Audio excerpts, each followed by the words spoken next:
ব্যাটে রান না থাকার কারণে ভারতীয় দল থেকে বাদ পড়েছিলেন শ্রেয়াস আইয়ার।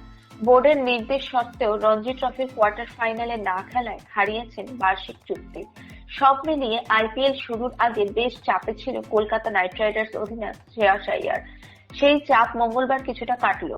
রঞ্জির ফাইনালে 95 রান করলেন শ্রেয়াস আইয়ার।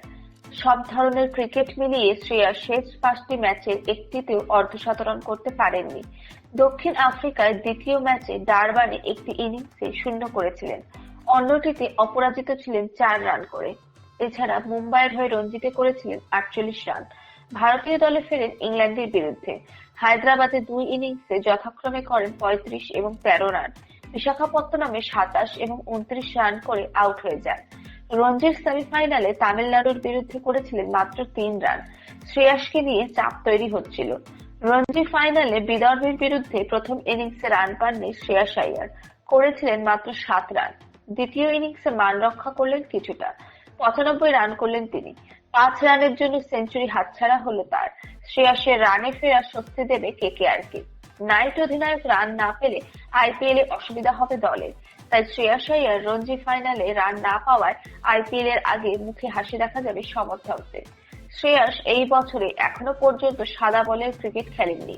আইপিএল এ প্রথমবার সাদা বলের ক্রিকেট খেলছেন তিনি, তাই লাল বলের ক্রিকেটে তার ব্যাটিং দেখে সাদা বলের ক্রিকেটের সিদ্ধান্ত নেওয়া উচিত হবে না। দেখে নেওয়া যাক সাদা বলের ক্রিকেটে শ্রেয়াস গত বছর কেমন ফর্মে ছিলেন। গত বছর চোটের কারণে খুব বেশি ম্যাচ খেলতে পারেননি শ্রেয়াস আইয়ার। আইপিএল খেলেননি, 2টি টি-20 খেলেছিলেন ভারতের হয়ে। সেই 2টি ম্যাচে তার মোট সংগ্রহ 61 রান। একটি ইনিংসে 53 রান করেছিলেন।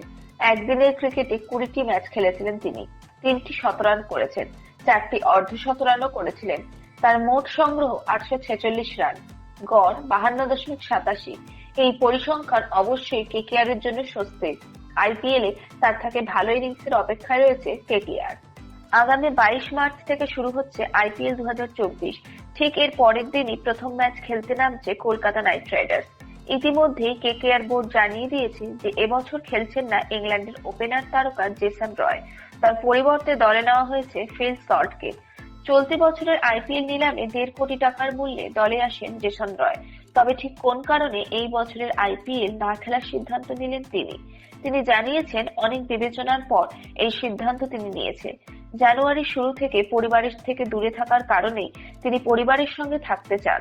ঠিক এই কারণেই তিনি তার নাম প্রত্যাহার করে নিয়েছেন এবং সতীর্থদের জন্য তার শুভকামনা জানিয়েছেন। চলতি বছরের আইপিএল নিলামে অবিক্রিত ছিলেন ফিল সল্ট।